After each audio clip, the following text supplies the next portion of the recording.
Olá, rubro-negros pelo mundo. Meu nome é Cícero Andrade, eu sou flamenguista em Portugal. E no vídeo de hoje, Marinho por um fio no Flamengo e como os comentaristas portugueses assistiram à vitória do Mengão ontem à noite. Roda a vinheta. Flamengo! Se você chegou agora nesse vídeo, curta, compartilhe, divida com seus amigos. Não deixe de se inscrever no canal e acionar o sininho para receber notificações sobre os vídeos diários que fazemos sobre o Mengão, suas repercussões aqui em Portugal e na Europa de uma forma geral. Não deixe de se inscrever no canal, especialmente agora, porque quando atingirmos a 80 mil inscritos aqui no canal, vamos sortear 2 camisas oficiais do Flamengo.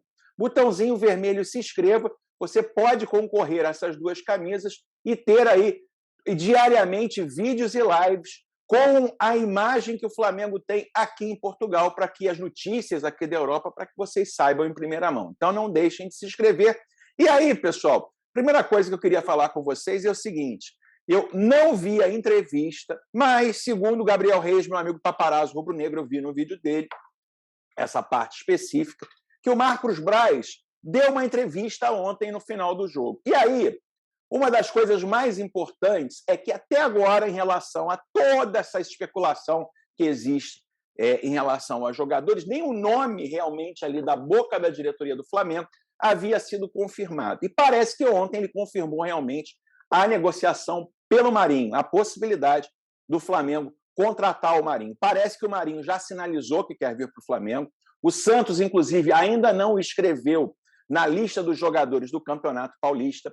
E parece que o que está acontecendo é o Flamengo oferece 8 milhões de reais, 8 milhões de reais, e o Santos pede 11 milhões de reais para a liberação. Nós estamos falando aí de 2,5 milhões de euros, ou melhor, 1,5 milhões de euros para alguma coisa em relação a 1,7 milhões de euros. Para a liberação do Marinho. Lembrando, o Marinho tem contrato com o Santos só até o final do ano.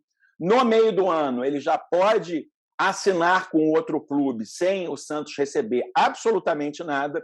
Então, a situação é o seguinte: o Santos precisa de dinheiro. O Flamengo quer utilizar o Marinho porque parece que a negociação do Michael vai realmente acontecer. E acho que, além do Michael, a gente tem aí a saída do Kennedy. O Marinho tem...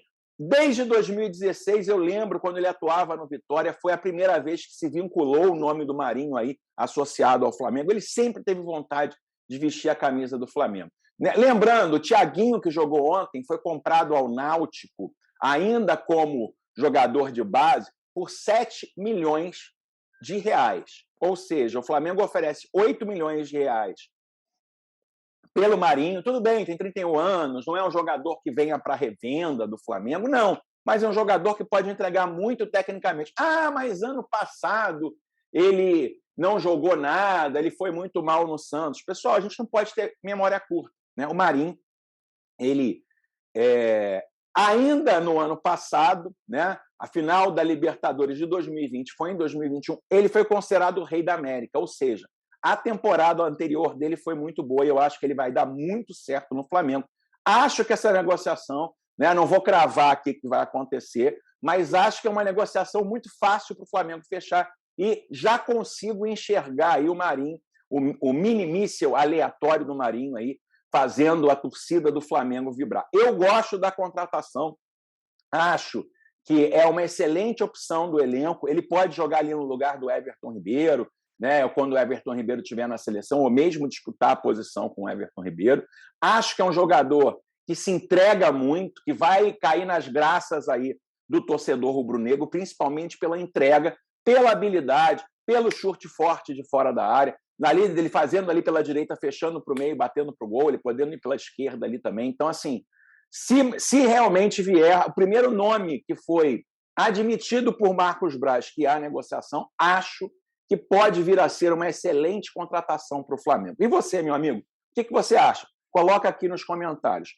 Vamos lá, pessoal, fiquei de madrugada aqui assistindo ao jogo, a nossa estreia em 2022, né, com os nossos garotos ali conseguindo a vitória de 2-1 sobre a Portuguesa. e vejo aqui, tenho a sorte de morar num país aonde o futebol brasileiro é valorizado, né? Aonde se passa, inclusive, o Campeonato Carioca. Aliás, eu queria deixar um detalhe aqui para vocês que é importante. A Sport TV, que é o maior canal de futebol, Sport TV portuguesa, tá? Maior canal de futebol aqui de Portugal, passa os jogos, né? Transmitem os jogos do Campeonato Carioca. Aí você fica pensando assim, e o Campeonato Paulista? Não se interessaram por Palmeiras, não se interessaram por Corinthians, não se interessaram por Santos, não se interessaram por São Paulo, né? Se interessaram em passar os jogos do Flamengo. Então, assim, o maior canal de esporte por assinatura de Portugal preferiu contratar o Campeonato Carioca e os jogos do Flamengo do que de todos os times paulistas. Aí mostra aí a representatividade do Flamengo aqui em Portugal. E aí eu vi o jogo e eu queria dividir um pouquinho com vocês o que eles acharam do jogo, né? É muito interessante a forma dos comentaristas, como chamamos aqui, comentadores portugueses, de olhar o jogo, é um olhar muito mais tático do que se tem no Brasil. Então, eu queria trazer aqui para vocês, primeiro, como é que o comentarista, né, ou comentador português assistiu ao jogo do Flamengo e o que ele disse ao longo da transmissão. Né? É importante para que vocês vejam essa forma diferenciada aí de ver futebol aqui de Portugal. Bom, no início, quer dizer, as transmissões da Sport TV mudaram um pouco aí em relação ao futebol brasileiro. Contrataram um narrador brasileiro, né, e mantiveram o comentarista português. Antigamente era narrador português e comentarista português, naturalmente, porque existe um público muito grande de rubro-negro, de brasileiros aqui, então os brasileiros que assistem por aqui também talvez tenham pedido aí que tenham um brasileiro, uma mistura legal, né? Brasileiro e português, dando as suas visões diferenciadas do jogo aí. Né? O comentarista português, no início, antes do jogo, disse que, olha, com certeza o Paulo Sousa já orientou o Fábio de como ele gosta de jogar, o Paulo Sousa, ele quis fazer essa conexão muito forte desde o início. Ele não tinha muito conhecimento de todos os jogadores, obviamente, talvez seja a primeira vez que ele tenha visto, ele sabia nomes esporádicos que ele vinha pela imprensa, ou ele sabia um pouco mais sobre nomes esporádicos, como Matheus França, né, como Lázaro, mas os outros jogadores ele estava ali a conhecer, pelo que me pareceu. Não parece que ele tenha visto muitos jogos desse time da base, que praticamente é o time da base do Flamengo. Né? Enfim, ele elogiou muito ali a forma de condução da bola do Matheus França logo no início. Realmente parece um jogador diferenciado. Elogiou bastante o Lázaro no início do jogo também, né? Pelo que ele estava realizando ali, acho que muito mais em função de uma informação do que ele via ali no início do jogo, né? E chamou muita atenção o André, a habilidade e a força do André, né? Como um atacante rápido, um atacante habilidoso, um atacante que, com campo para jogar, consegue ali desempenhar o seu melhor futebol. Mas, curiosamente, talvez vocês se assustem aí, o grande jogador do Flamengo para o jogo, para o comentarista português, foi o Yuri de Oliveira. Né? Yuri de Oliveira é o jogador talvez ali o mais velho daquele time, que tem 21 anos. Né? O comentarista português elogiou bastante o Yuri. Claro, ele, como eu falei, falou um pouco da expectativa do Matheus França, elogiou a atuação do Lázaro, elogiou a atuação do André, mas olhando taticamente o jogo, para ele, o Yuri de Oliveira foi o melhor jogador, inclusive falou várias vezes, o Yuri de Oliveira poderia estar jogando aqui, né, num Braga, num Vitória de Guimarães, hoje é o jogador que está pronto. O Yuri de Oliveira é o jogador desse time do Flamengo que está pronto, segundo o comentarista português. Ele criticou muito os atacantes do Flamengo também, a afobação ali, a falta de jogo construído na transição defesa-ataque, né, que os jogadores, e ele até comentou, é até característica do futebol brasileiro. Os atacantes, quando pegam a bola, eles preferem ali a jogada individual, correr, conduzir a bola, ao invés de fazer ligações, de troca de passes ali. Né? Eu até acho que o glorioso Thiaguinho foi o que mais errou em relação a isso. Né? Jogou com muita garra, com muita determinação, porém errou a grande maioria dos passes. Né? A grande maioria das jogadas o Thiaguinho errou. né? E aí, a impressão ao longo do tempo dessa interferência do Paulo Sousa acabou diminuindo um pouco, né? Ele viu ali, levando em consideração ali que são jovens, são garotos, são jogadores, alguns deles ali com 16 anos, 17 anos, estão ainda a amadurecer. Ele considerou bom o jogo, apesar de achar o time do Flamengo muito bagunçado. Taticamente, o time do Flamengo muito desorganizado e muito retraído, muitas das vezes, ali não atacando muito os adversários. Então, foi mais ou menos por aí, né? E para grande surpresa e diferença das análises que eu já tenho visto agora pela manhã aí de alguns colegas, né? O Yuri de Oliveira, jogador de 20 anos, fazendo box-to-box, um volante que sempre estava pisando na área, né? Foi o jogador mais enaltecido aí pelo comentarista português, inclusive dizendo: esse jogador já pode vir para Portugal, esse jogador já pode estar jogando aqui. A minha percepção, pessoal, vi alguns colegas, tem o dedo do Paulo Sousa. Minha percepção não tem nada do Paulo Sousa. Para mim, esse time tinha mais do Renato Gaúcho, não estou dizendo pela forma de se portar em campo do que do Paulo Sousa. O Flamengo, teoricamente, né, tudo bem, abriu o placar muito cedo, fez o primeiro gol muito cedo, numa jogada fantástica do André. Né? Eu não vi as transmissões brasileiras, vi a transmissão portuguesa, mas eu concordo com a galera que diz assim, parece o filho do Bruno Henrique, né? Velocidade. Aliás, eu vi os 2 jogos do André na Copinha. Ele não atuou como centroavante, ele atuou como jogador pelo lado de campo, menos acionado, mas já dava para ver essa característica de velocidade e habilidade. Ele é um jogador habilidoso também, né? Esguio, veloz, com objetividade, sem tocar para o lado, né? Talvez falte um pouco mais de experiência, justamente no que o comentarista português falou, né? De saber trocar a bola, de saber cadenciar mais um jogo, mas um jogador que o Flamengo tem que abrir o olho realmente ali. Né? O que acontece com o time? Porque eu digo mais Renato Gaúcho. O Flamengo jogou de forma reativa. O Flamengo chegava ali a se defender praticamente, né, num 4-1-4-1, né, só com o André sozinho na frente, e muitas vezes ali num 4-5-1, né, com o André isolado na frente ali e os jogadores com muita função defensiva. O Flamengo, a partir, não sei se ocasionado pelo gol, o Flamengo tentou jogar a grande maioria, teve até um pouquinho mais de posse de bola, mas tentou jogar muito de forma reativa, aproveitando ali a velocidade do Lázaro, a velocidade do André, principalmente, a velocidade também do Thiaguinho no contra-ataque ali. Né? Fica claro ali que o time não foi bem treinado. Aliás, é bom a gente ressaltar alguns assuntos aqui. O técnico que começou a treinar esse time não é o mesmo que terminou de treinar. Então, é natural, pessoal, que exista ali, né, uma falta de organização em relação ao que foi apresentado ali. Né? O Fábio, ele veio logo depois da demissão do Mauricinho, ou seja, um técnico começou a treinar time e outro técnico terminou de treinar time, e ficou claro isso, que taticamente o Flamengo não se ouve bem. Ou melhor, se ouve numa postura muito defensiva e poderia ter sido muito mais propositivo do jogo.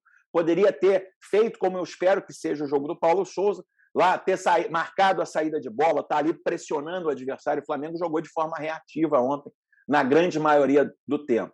Destaques para mim, né? O André, o Lázaro finalmente, né, conseguiu fazer uma boa partida com a camisa do Flamengo. Dizem até que a orientação de colocar não o Lázaro como meia, mas pela direita ali foi uma orientação do Paulo Sousa, e acho que ficou por aí. Não teve nenhuma orientação do Paulo Sousa na montagem desse time. Não vejo absolutamente nada do Paulo Sousa. De novo, vejo esse time, a armação tática dele e a conjuntura do jogo muito mais ligado ao que o Renato fazia taticamente do que o Paulo Sousa pode vir a fazer. Lázaro realmente mostrou pela primeira vez, né, no time profissional ser um jogador muito voluntarioso. O lateral Marcos Paulo, que eu vi nos 2 jogos da Copinha, de novo, uma partida muito segura ali, para mim. O Yuri, de fato, fez esse box-to-box, né? E o Igor Jesus protegeu bem a defesa. Para mim, são os meus destaques do jogo ali. Agora, né, destaque que com possibilidade de melhoria. O goleiro foi muito bem, né? O Matheus Cunha, debaixo dos paus, foi muito bem, mas para mim ficou muito claro que o problema da saída dos pés é de escola do Flamengo.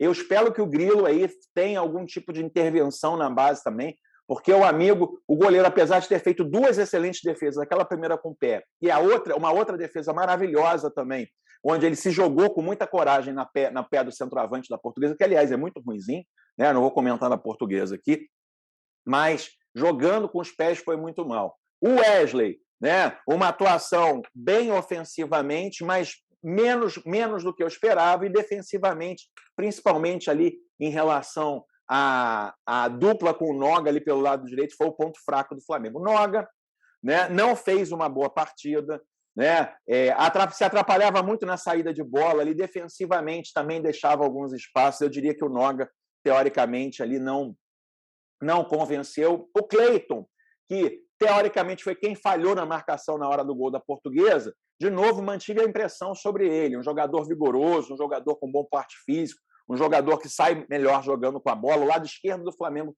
defensivamente e ofensivamente, foi muito melhor do que o lado direito, né? Matheus França, muita expectativa e, por enquanto, pouca bola, pessoal. Mas isso é normal. O cara está começando agora, é um mundo novo. Matheus França, mesmo na Copinha, mesmo naquele primeiro jogo de 10-0 que ele fez 2 gols, Matheus França, para mim, ainda é um jogador que eu quero observar mais, né? Início muito bom em função da vitória. Esse time do Flamengo, que eu tanto elogio, ele pode render muito mais a partir do momento que ele esteja organizado taticamente. Eu espero que esse jogo inicial possa trazer aí para o nosso treinador Fábio a possibilidade, nesses dias, de arrumar o time um pouco melhor, para que se tenha uma atuação um pouco melhor contra o Volta Redonda. Mas valeu os 3 pontos. O Flamengo começa na frente, é importante aí a conquista da Taça Guanabara. Parabéns aos garotos do Flamengo, os que foram bem ou os que foram mal. O importante agora, pessoal, nesse início, é a gente apoiar incondicionalmente esses garotos, né? Achei também ali o Thiaguinho, para mim, talvez tenha sido a pior peça do jogo, não pela entrega, né? Não pela voluntariedade de fazer, mas também assim, difícil ali de não saber trocar a bola com os companheiros. Perdeu muitos lances ali o Thiaguinho. Foi até dele o chute para o gol que o goleiro defendeu, que o Lázaro fez o segundo gol, um golaço também. Mas fica de crédito para todos os garotos. Se você gostou desse vídeo, curta, compartilhe, divida com seus amigos. Não deixe de se inscrever no canal. Se inscreva no canal aqui, ó, né? Porque você pode ganhar 2 blusas do Flamengo, ou participar de um sorteio por 2 blusas do Flamengo. E sobre o que acontece em Portugal relacionado ao Flamengo, você vai saber primeiro aqui. Vejo vocês no próximo vídeo. Aquele abraço. Tchau, tchau.